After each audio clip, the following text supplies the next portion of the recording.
Hey, could you step up a bit with the housework? My husband greeted me with a frown as I walked through the door after a long day at work. I'm sorry, I sighed, feeling the weight of exhaustion settling in my bones. I've been swamped lately. I promise it's just a phase. Bear with me a little longer. Between the constant overtime and deadlines, I barely have a moment to spare for chores. I've been squeezing in laundry whenever I can, and the vacuuming. Well, I managed to give the living room a quick once-over in the mornings, but it's tough to tackle much else late at night. And meals. It's mostly been meal prep or takeout. I know I'm dropping the ball on the home front, and it's eating away at me. My name's Michelle. At 29, I'm navigating the grind of office life. Jake, my husband, unexpectedly popped back into my life about 3 years ago. We were classmates in middle school, but it wasn't until a chance encounter at a cafe that we reconnected. Small towns have a funny way of bringing people together, and there he was, sitting at a table adjacent to mine, like a scene ripped from a comic book. I couldn't help but wonder if it was fate. Although we swapped contact details then, our conversations remained sparse. It wasn't until a school reunion that our connection blossomed, spurred on by the encouragement of our friends. Jake and I had always clicked, so when he proposed a year into our relationship, I accepted almost instinctively. Perhaps it was the weight of societal expectations in our small town where early marriage was the norm that nudged me towards a quicker decision. Don't get me wrong, I do love Jake. But looking back, I wish I had paused to truly understand him better. Jake, having lived with his parents his whole life, is practically clueless when it comes to housework. Having lived independently before, I have my own routines and preferences, so I find myself preferring to tackle chores alone rather than dealing with half-hearted attempts at assistance. I'd assigned Jake the simple tasks of taking out the trash and cleaning the bathroom, while I handle the rest. About a month ago, my workload at the office kicked into overdrive with a flurry of overtime hours. To add to the chaos, a colleague recently embarked on maternity leave, dumping even more responsibilities on my plate. With my focus consumed by work, I found myself with less and less time for household chores, much to Jake's evident irritation. And then, finally, his frustration boiled over. Arriving home bone-tired, I was met with a barrage of complaints. Michelle, this is getting ridiculous. I need this outfit for tomorrow, and it's still unwashed. It's a simple task, just toss it in the washer and hang it out to dry. Why is that so hard? I hadn't managed to get to the laundry yesterday due to a late return home, and the morning rush left no room for it either. And yet another night of takeout, he lamented as I walked through the door. I work late again, and this is what I come home to. I'm sorry, but Jake wasn't about to simmer down. I mean, come on, I'm exhausted too when I get back, and this is what I get. He sighed heavily, his frustration palpable. His words ignited a fire within me. Excuse me, then why not lend a hand with the chores? If it's as simple as tossing clothes in the washer and hanging them out to dry, why not take some initiative? And dinner once in a while wouldn't hurt, would it? It's not like you're the sole provider here. We split the bills, and I'm shouldering all the chores you can't be bothered with, so enough with the complaints. As the words tumbled out, I felt a weight lift off my chest, even if just momentarily. But predictably, Jake didn't share my sense of liberation. Is that how a wife should speak? His comment reignited my fury. What do you mean? I'd gladly take on those responsibilities if I were a stay-at-home wife.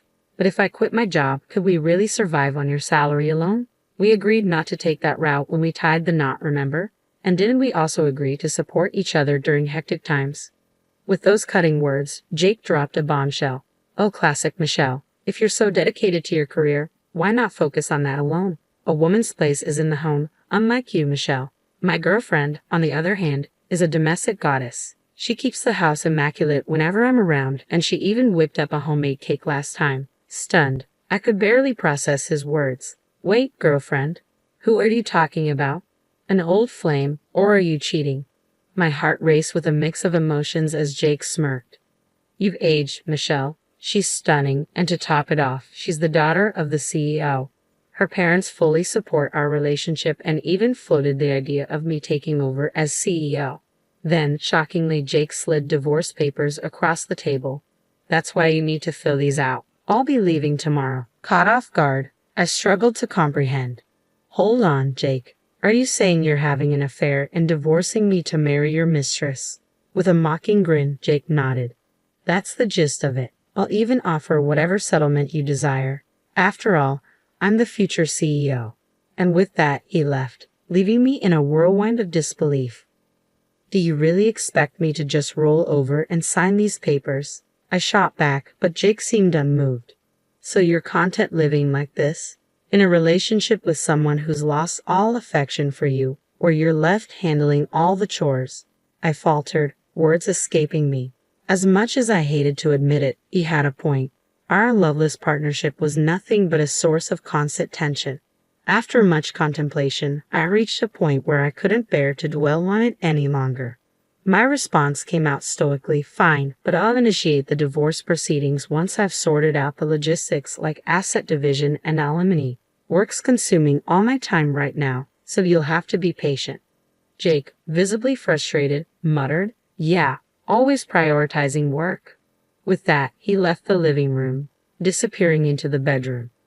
As time trickled by and work gradually eased its grip, I took the initiative to seek legal counsel through a friend's recommendation.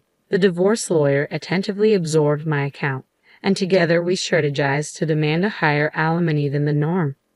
I had braced myself for a back and forth with Jake over the alimony, but to my surprise, he agreed to the amount without hesitation. Could it really be true that he's being considered for the next CEO? A twinge of regret flitted through me, but I pushed it aside. If I'm getting a decent sum, maybe I should treat myself to a solo vacation and recharge. As the weeks slipped by since Jake's departure and work began to stabilize, the final negotiations for alimony concluded. The once lively apartment now felt eerily empty. It's time for a change, I resolved. There's no reason to linger here. It's too spacious for just one person and feels like an echo chamber. Thankfully, I now have the flexibility to take time off work, so I seized the opportunity to hunt for a new place. Heading to a real estate agent, I swiftly signed a lease for an apartment closer to my office. A week later, I relocated. Since the apartment was in Jake's name, I had to inform him about the move. Almost immediately, he called. Do you honestly think leaving our apartment filled with memories is the right decision? Isn't it lonely living in a strange place all by yourself? You haven't forgotten about us, have you? Maybe it's better to dwell in the past. His arrogance dripped from every word, condescending and dismissive. With each passing day, his attitude only fueled my anger. I realized I no longer harbored any affection for Jake.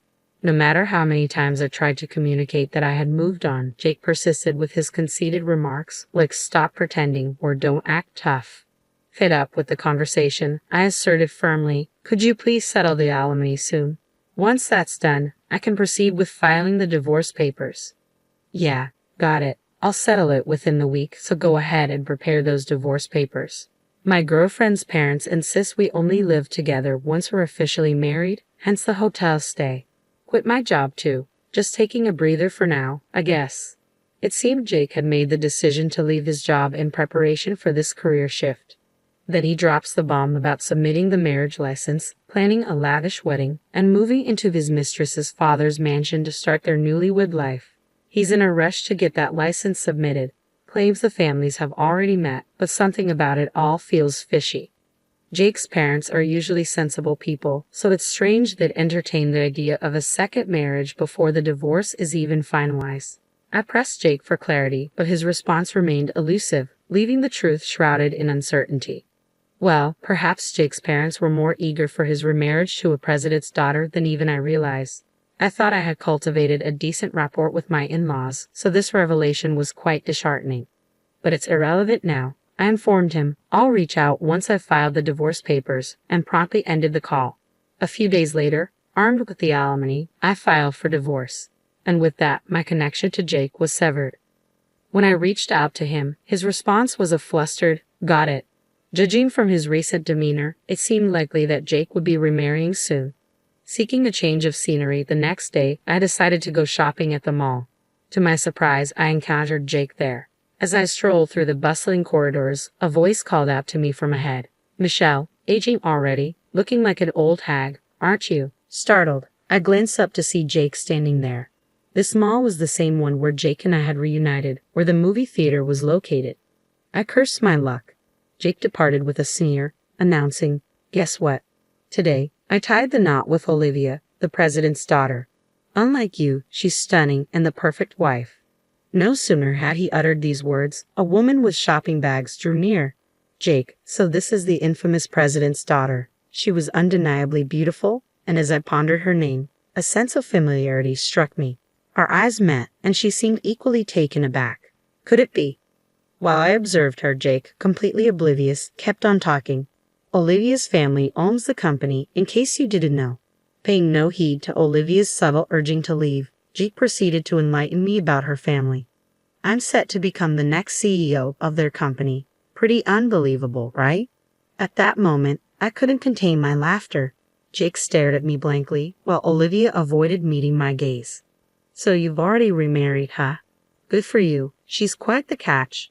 Doesn't seem like we're the same age at all. As the words left my lips, Jake appeared puzzled.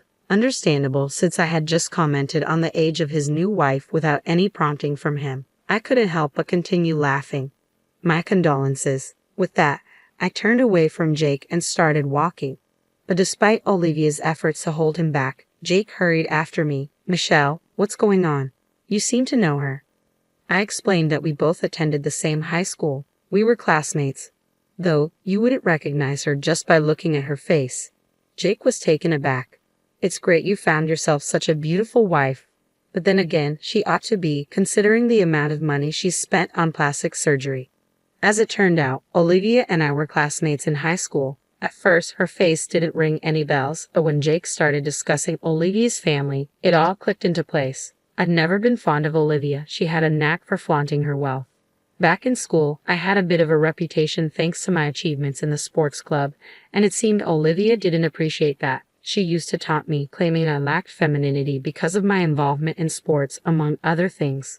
Olivia had a habit of putting others down, which earned her the disdain of many of our classmates. During our recent class reunion, Olivia's absence didn't stop her from being the hot topic. Word had it she underwent plastic surgery to address her facial insecurities and had since become a fixture on the party circuit. Remember the girl Jay referred to as ugly when he saw on a graduation album? I distinctly recall informing him that she was the CEO's daughter. At that memory, Jake's complexion turned ashen. I wouldn't trade it for all the money in the world, he had scoffed. As the memory flooded back to Jake, his face flushed crimson, and he rounded on Olivia, bellowing, "Have you been deceiving me this whole time?" A heated argument erupted between Jake and Olivia. Amidst their shouting match, it became apparent that they had crossed paths at one of these parties, and Olivia had been completely smitten with Jake. With a brazen display of audacity, Olivia shot back, "I didn't lie. I just didn't volunteer the information because you never asked." Jake seemed on the brink of exploding in fury, but Olivia cut him off. "I've been patiently waiting for you to end things with Michelle, your current girlfriend. Besides, it's not exactly subtle that I'll eventually join my father's company. I could even reside in a luxurious apartment. But none of that matters now. What's truly shocking is finding out that Michelle is your girlfriend. Small world, huh?" A sense of unease crept over me. "Hold on, does Olivia not realize you're divorced?" Jake attempted to hush me, but I disclosed that I had been married to Jake and had just initiated divorce proceedings the day prior. Olivia was rendered speechless. Pressing on, I added, "In fact, I spoke with Jake's mother yesterday to inform her of the divorce.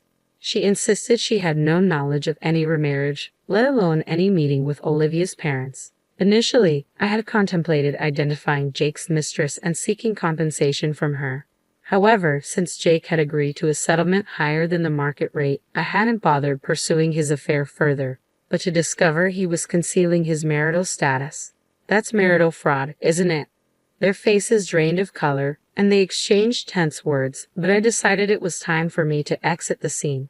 A few days later, I received a message from Olivia through one of our classmates. "Please keep this between us," she pleaded, along with a sum of money she labeled as compensation for my troubles. It felt more like hush money, but truth be told, I had no intention of spreading the word.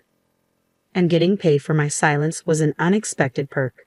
During our conversation, Olivia vented her frustrations about Jake. It seemed the parents Jake had presented for the meet and greet weren't actually his biological parents. They had been hired from a family rental service. I was taken aback by the existence of such a service, but it left me pondering whether Jake's intentions were genuinely directed towards Olivia, or if he was merely after the CEO position. Though Olivia was in love with Jake, it was unclear if Jake was genuinely attracted to Olivia or just enticed by her looks and status. After beginning their marital life, Olivia quickly revealed she couldn't handle any household chores. In his frustration, Jake discovered that her clean house and homemade cakes had all been the work of a housemaid. Their marriage fell apart almost instantly, and Olivia filed for divorce, suing Jake for marital fraud. Despite the hush money, Olivia let everything slip, enraging her father. Rumor had it that Jake was struggling to remain in town. He had moved into a cheap apartment and was working tirelessly, nearing his breaking point. Desperate, he asked me to return the divorce settlement. My response was curt, "You must be joking. I have no intention of helping you. Don't contact me again." And I hung up. Since then, I took advantage of my accumulated leave for a much-needed recharge. I traveled solo, embraced new experiences, and had some wonderful encounters. I have a feeling that the future holds exciting possibilities.